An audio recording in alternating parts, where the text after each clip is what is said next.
শুধু দর্শক মণ্ডলী, আমরা ইংরেজিতে ধাপে ধাপে যে অগ্রসর হতে চাই সে বিষয়ে আমি গতকালকে বলছিলাম। ইংরেজি একটি বিদেশি ভাষা, সেই ভাষায় গ্রামারের অনেক বিষয় থাকলেও আমরা ধাপে ধাপে খুব সংক্ষেপে আপনাদের সামনে উপস্থাপন করতে চাই।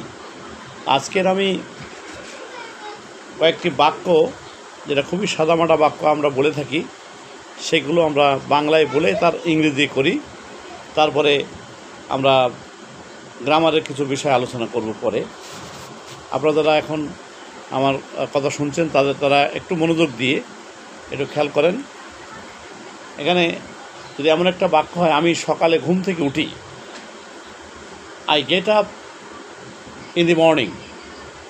I get up in the morning, আমি খুব সকালে ঘুম থেকে উঠি। এটা যখন আমরা বলি তখন I get up very early in the morning. তারপর সকালে আমি হাত মুখ ধুই, I become fresh in the morning. অনেকভাবে বলা যায়, কিন্তু আমরা এটাকে সঠিক কথা বলার জন্য আমরা বলছি I become fresh in the morning. আমি সকালে হালকা নাস্তা খাই, I take a light breakfast in the morning. I take a light breakfast in the morning. প্রতিদিন সকালে কমপক্ষে 1 ঘন্টা হাঁটি, I walk at least an hour everyday. তারপর আমি বই পড়ি, after that I read books. After that I read books. প্রতিদিন সকালে কমপক্ষে 1 ঘন্টা ইংরেজি বই পড়ি, I read an English books at least for an hour everyday. একটি করে দরখাস্ত, একটি করে প্যারাগ্রাফ পড়ি, I read an application and a paragraph everyday.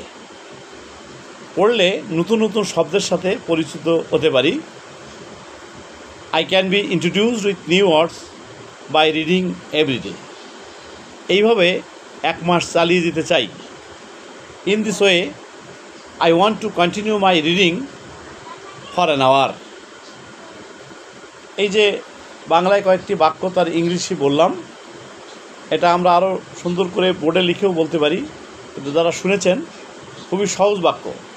এখানে আমরা যদি একটু প্রথম বাক্যটা দিয়ে খেয়াল করি, যে আমি সকালে ঘুম থেকে উঠি, এখানে এই বাক্যটা ইংরেজিতে আমরা যাকে সেন্টেন্স বলছি, এখানে দেখা যাচ্ছে যে আমি সকালে ঘুম থেকে উঠি, বাংলায় যে বাক্য সেখানে প্রথমেই আছে কর্তা, অর্থাৎ যে কাজটা করে, তারপরে সময়, কখন, সকালে, তার ঘুম থেকে উঠি।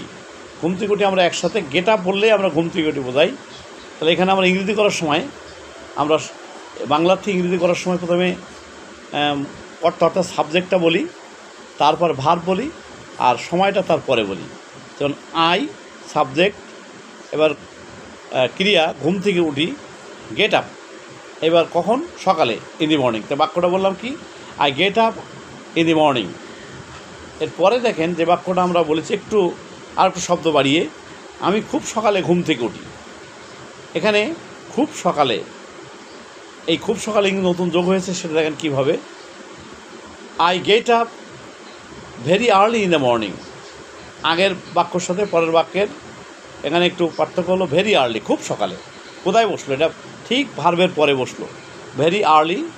এটা অ্যাডভার্ব হিসাবে বসছে, ইন দি মর্নিং এটা সময়ের আগে, খুব সকালে, অর্থাৎ দুটো সময় যখন থাকে পাশাপাশি, তখন সংক্ষিপ্ত সময়ের আগে বসে এবং বৃহৎ সময়ের পরে বসে। আমি সকালে হাত মুখ ধুই।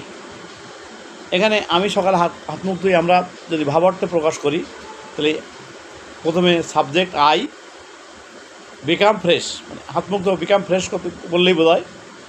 এবার সকালে, ইন দি মর্নিং, আমি সকালে হালকা নাস্তা খাই।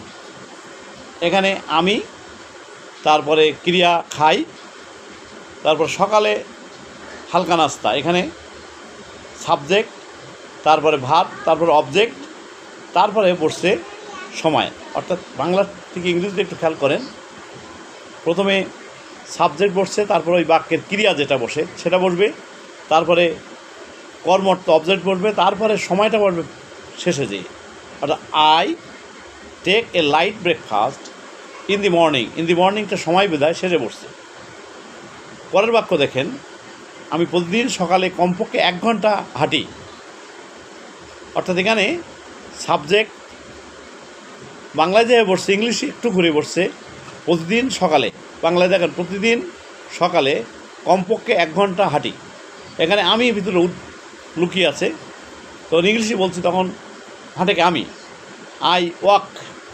তারপর দেখেন কমপক্ষে, অর্থাৎ বাংলায় যেভাবে থাকে ইংলিশ তার একটু ঘুরে বসে, কমপক্ষে শেষে বসছে।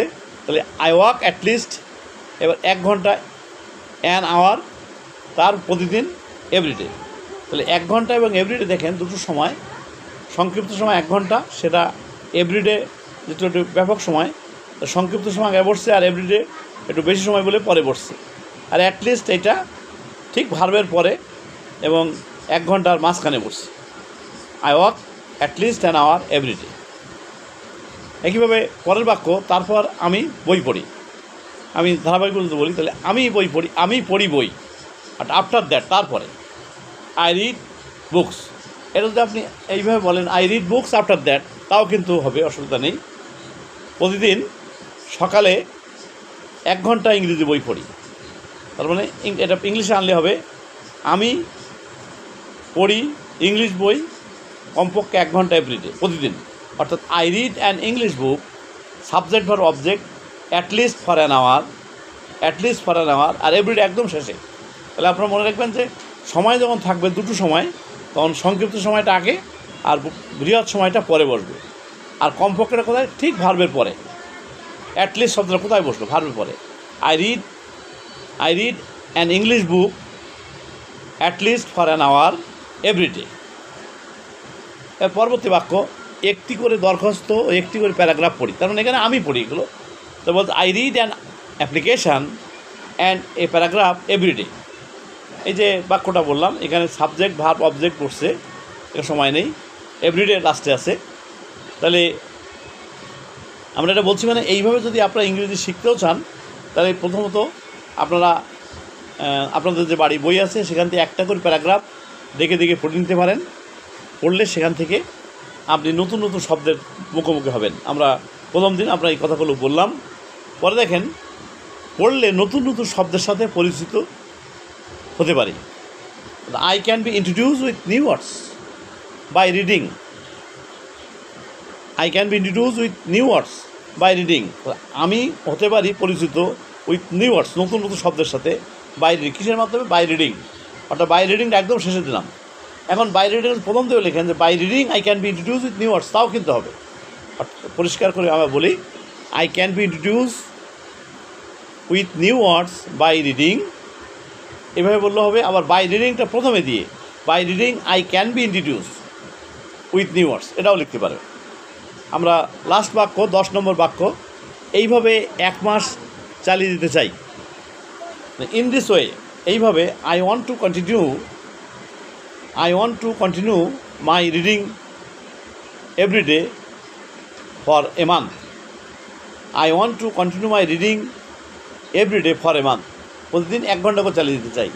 তাহলে ওইটাই যে আমরা কিছু বাক্য বলা, প্যারাগ্রাফ পড়া, এগুলো আমরা যদি 1 ঘন্টা করে সময় দিই প্রতিদিন, তাহলে আমার ইংরেজির যে দুর্বলতাগুলো কেটে যাবে। যাক, আমি আপনাদের সাথে যে কথাগুলো বললাম, আমরা আগামী দিনে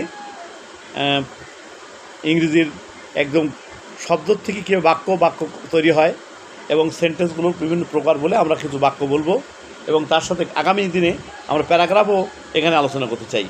যতক্ষণ যারা শুনলেন সবাইকে ধন্যবাদ দিয়ে আমি আমার কথা শেষ করি। ধন্যবাদ সকলকে।